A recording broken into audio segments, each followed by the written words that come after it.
Hello and welcome to this BPM TV Special. My name is Josh Welsh, lead reporter for Benefits and Pensions Monitor. As you may have seen, BPM has just released our 2025 Top Employers list, naming best companies to work for in the Canadian benefits, pensions, and institutional investment space this year. Today, we are lucky to be joined by Diana Godfrey, Senior Vice President and Human Resources at Fidelity Canada, who was named as one of our top winners. Today, Diana will share unique insight into the company's growth, not only as head of people and workplace culture, but as an employee herself, having joined the company in 1995. Diana, thank you for joining us, and congratulations to you and the Fidelity team. Thanks, Josh. Thanks for having me today. My pleasure. Diana, I want to start off and just ask you, how does it feel to be one of BPM's top employers of the year? It's an honor, to be honest. This is the first year that we've engaged in this survey and really thought about the programs that we have, particularly as it relates to the subject matter at hand in the magazine. And it made us think about things differently, and we're really pleased that what we do resonates with the organization and that our efforts have been recognized. So we're grateful. Thank you. That's great. That's awesome. That's happy to hear that. What do you think Fidelity has done over the last year to be recognized for this award? Is there anything that maybe stands out to you? I don't think it's any one year that matters. I think it's about incremental change. I think it's about staying true to yourself, understanding what's going on in the environment that we operate in, making sure that we understand what our employees' needs are.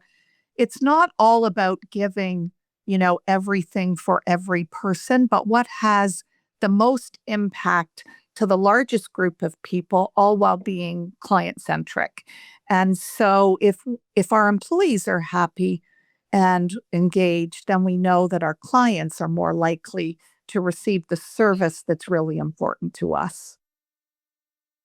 I think that's really important, especially as we kind of keep hearing about, the importance of well-being and mental health, and just making sure that you're meeting the employees' needs where they are. And I think that kind of speaks to the work that you guys are doing, and certainly being one of the top employers as well. Ensuring that you're meeting again those needs, I think is crucially and utterly important this year, and I mean in every other year, I would say. Speaking on that, how is Fidelity building a better future for its investors? Well, it's about ensuring that we have the products that they need in the market and that they're available in the marketplace, and reaching them in the way that they want to be reached. So we work very closely with advisors. We work very closely with pension administrators to ensure that our products are available, but also that the products are performing and that it's what the clients want. And so we spend an awful lot of time measuring and evaluating what we're doing and how it resonates. And I think the reality is, if we're all marching to the beat of the same drum, it goes a long way to ensuring that we're meeting the needs of our clients. I think that makes sense.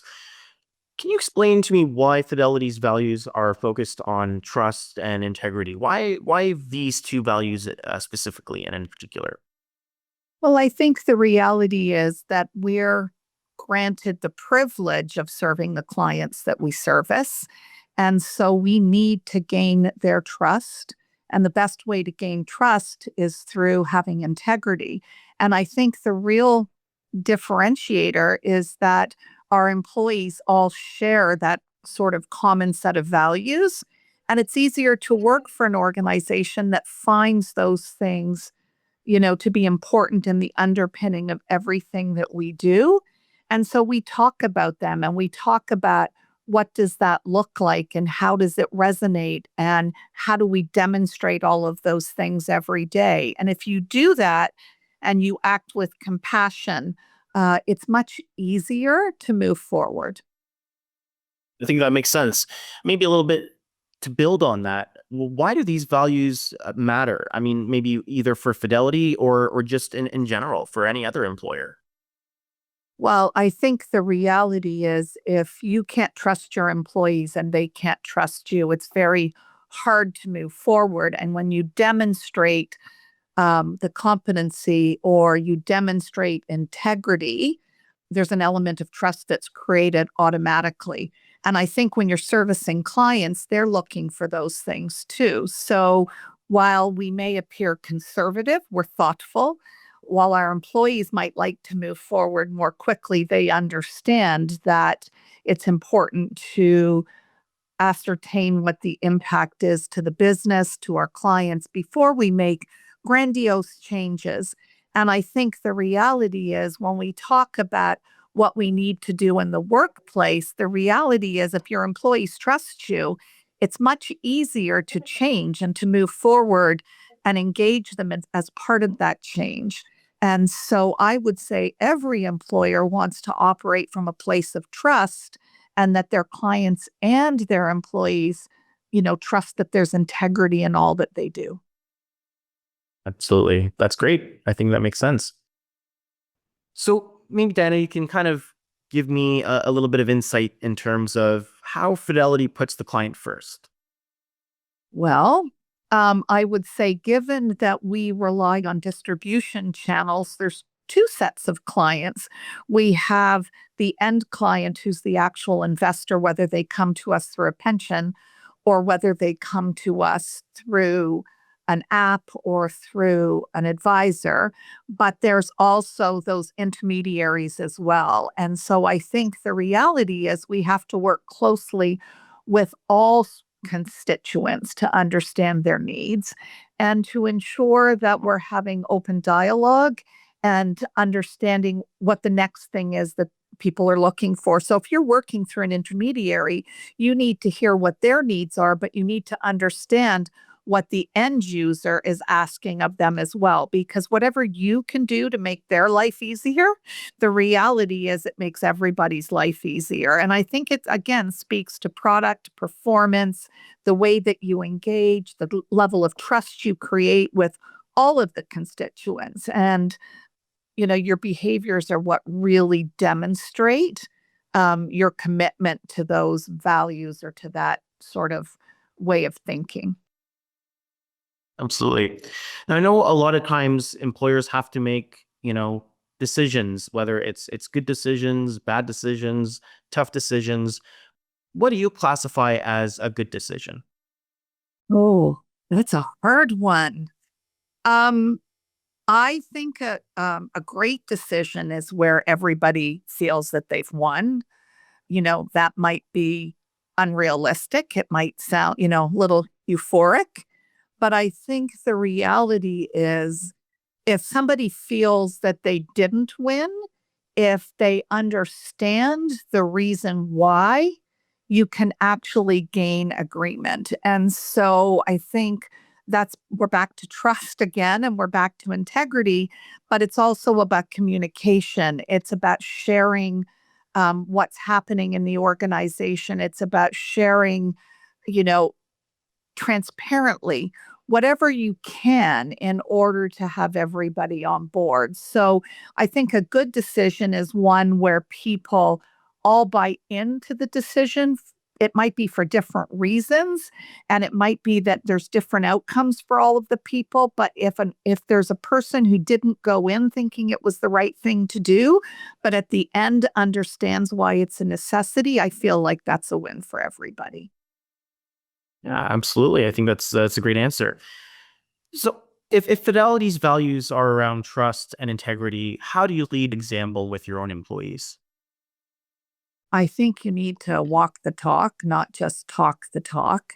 So I shared the necessity for transparent communication and ongoing dialogue. And so some of the things that we do is each department has their own town halls. We do company town halls as well. And then we do Fidelity Canada wide town halls. And at each of those sessions, different pieces of information are shared because it's more granular as you go further down. But in each case, any employee is invited to ask questions, and our goal is to provide responses. And the reality is, if the questions aren't answered in the session, we follow up afterwards so that the person who asked the question at least gets the answer. but most often we post it on our internal intranet site to ensure that everybody understands. So it goes back to, being transparent, ensuring people understand the reason for decisions. You know, you can't share everything right away, but you can over time ensure that you're sharing more and more. And that's really part of what we talk about.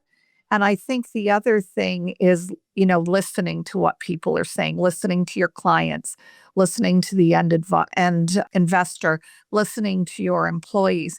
A wise person once told me many years ago, listening isn't waiting for your turn to speak. Listening is hearing what the person says and adjusting your dialogue or response accordingly. And I think that that's something that we've worked really hard at, is finding an avenue to listen.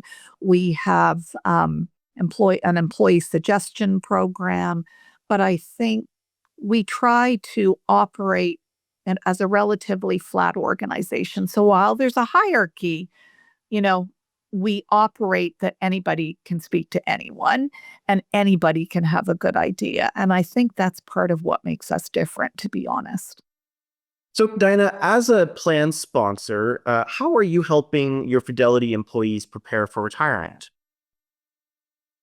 Josh, there's so many ways to respond to that question, but the reality is, like your readers or viewers, the reality is we rely on other organizations to help us as well. I spoke earlier about record keepers and intermediaries, so we too rely on those people as our partners. But I think the one thing that's different for us maybe is that we're also the organization that provides the investment solutions.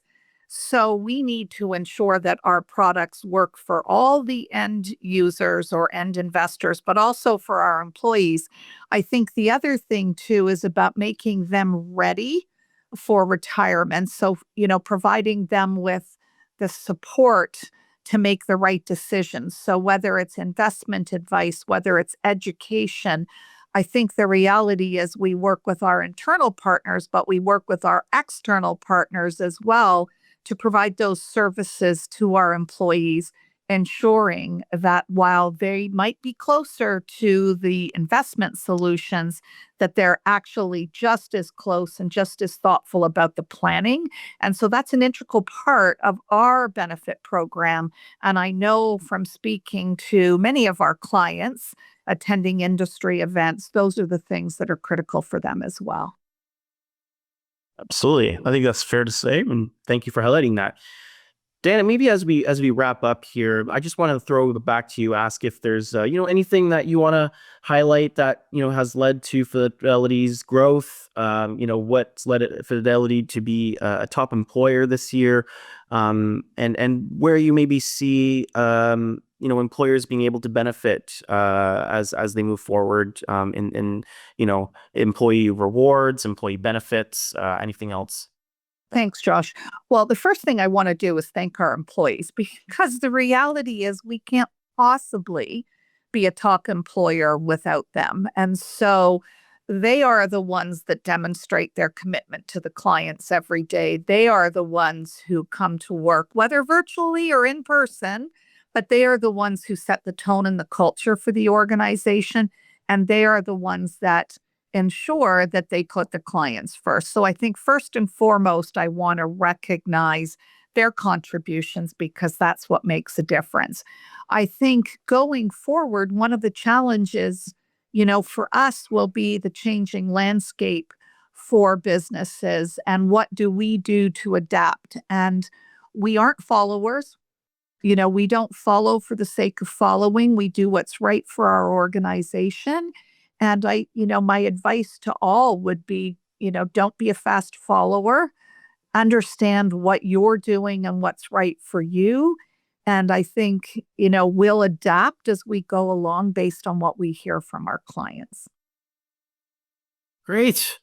Okay, well, Diana, thank you very much for your time today. It's been a pleasure hearing from you and hearing what's going on at Fidelity. And congratulations again. We look forward to seeing more in terms of the innovation that at Fidelity and where you guys are going from here. Thank you again.